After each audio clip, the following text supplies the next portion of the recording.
Just a quick reminder, this first dot was the measurement to the corner of the eye. So let's begin there. Don't try to draw the whole curve of the eye at once. Just relate where your line starts to the axis line you drew, and try to replicate the shape in the negative space. Look for the triangle. Look for anything you can to compare it to help you reproduce that same angle. I'll move to the inner eyelid next. Between the measurements and the axis line, you should have enough information to work with. Once that's in, look to where its next anchor point is. This looks too low to me now that I'm seeing it compared to the other eye, so I'm going to erase it and remeasure. Look at its distance from the axis line. It's only about the width of the pencil down from it. Every line you draw should be estimated based on some other line or measurement that you've already established. Never just make a random guess. I'm just going to get rid of my measurement marks. Remember, I prefer to begin by drawing the shape of the inner eyelid. For the hands, we were working from the outline inward. With eyes, I work from the inside out. While drawing this shape, pay close attention to how much of it goes above the axis line, and notice how much of the pupil and iris are above the line as well. Look for this triangle. You'll know you got your line for the eyelid correct if it makes this shape with the axis line and the iris. This line's getting too dark. I'll just lighten it a bit with my eraser. Next, I'll begin drawing the line above it, the fold of the eyelid.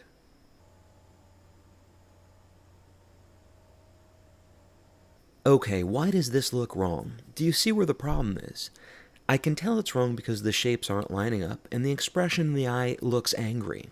The question is, how do I determine which line is wrong?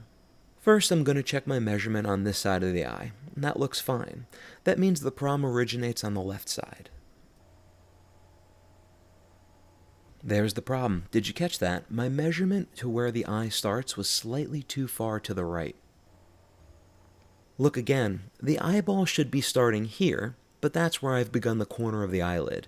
That's where I started, and mistakes tend to have a ripple effect, so I will have to erase and redraw everything I did from that point. As I said, this course isn't designed to make you right 100% of the time. That's impossible in a preliminary sketch. My goal is to teach you to catch mistakes as early as possible and a process to fixing them.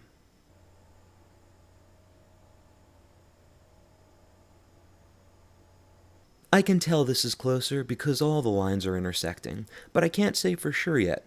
I need to draw in more information to compare it to know if it's correct. I'll draw on the fold of the eyelid next, but this time I'm going to give myself an indication of how thick that dark line the eyelashes create is. I noticed that was making it difficult to judge the distance from the end of the eye to the fold of the eyelid earlier. I don't want you to draw the eyelashes, just identify it as its own shape and give it an outline. So instead of the inner eyelid and the line of the fold, you should also have a line defining the shape of the eyelashes, like this. Now I can see it. The line defining the top of the inner eyelid should be rounder. The top of the eyelid will be parallel to it, and so will the line of the eyelashes. So my mistake was in my measurement, then in underestimating the importance the outline of the eyelashes make. That's the next concentric line outward, and trying to skip it resulted in difficulty judging the distance of the eyelid line. This curve could be a bit rounder.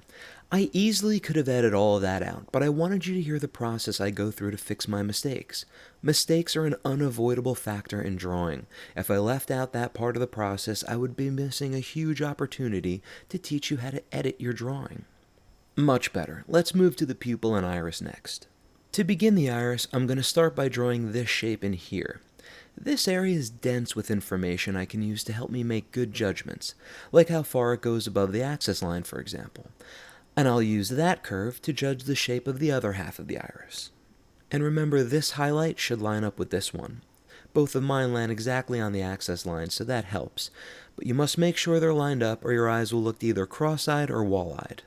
Just draw an outline around the highlight to indicate where it is. Remember, we're treating our preliminary sketch like a relief map. Now look how much information we have to go by to draw the pupil. You know how far it goes above the axis line, you know the highlight touches the top right side of the outline, and you can judge the distance inward from the edge of the iris to make sure it's centered. Notice this distance is shorter than this distance. Of course, the iris and pupil are centered, but we're looking at them at an angle in this photograph.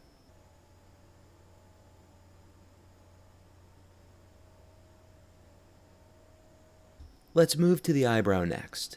Nothing lines up with where it starts on the left, so I need to find some information that I can use to help judge where it belongs. The next trick I'm going to show you comes in handy when you have no other options. I'm going to draw on the eyebrow as best I can, then use my slightly wrong drawing to help me find the right lines one at a time. Begin by defining the shape of the shadow of the eye socket. Do you see it? Start with this line. Give yourself a mark to indicate its distance up from the eyelid at their closest point, and draw a straight line from there. Do your best to estimate this angle. The eyebrow curves down here, and that lines up with the end of the eyelashes and the eyelid line. Draw in the curve, just do your best to guess the distance. I know mine isn't perfect, that's the point of this exercise.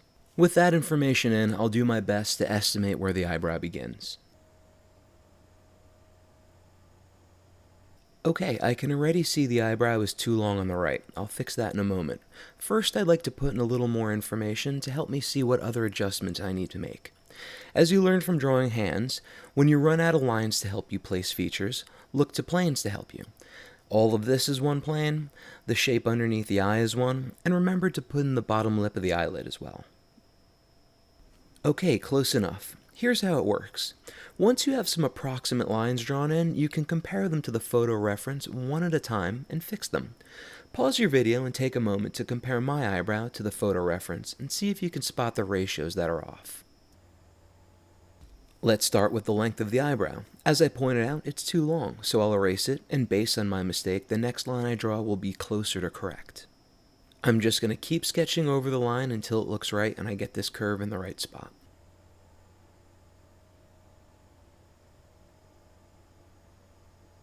To help you draw the arch, look for the flow of the curve that extends from the shape of the eyelash to the end of the eyebrow. And that same motion will help me get the top line and curve of the eyebrow as well. This line looks a little too low. Again, all I'm doing here is comparing my lines to the photo reference and adjusting them one at a time. Now I can see this line is also too low. That looks about right now. There are only minor adjustments for the rest of Lesson 6, no more major lessons on fixing mistakes, so you can progress normally and follow my line step by step from here on in.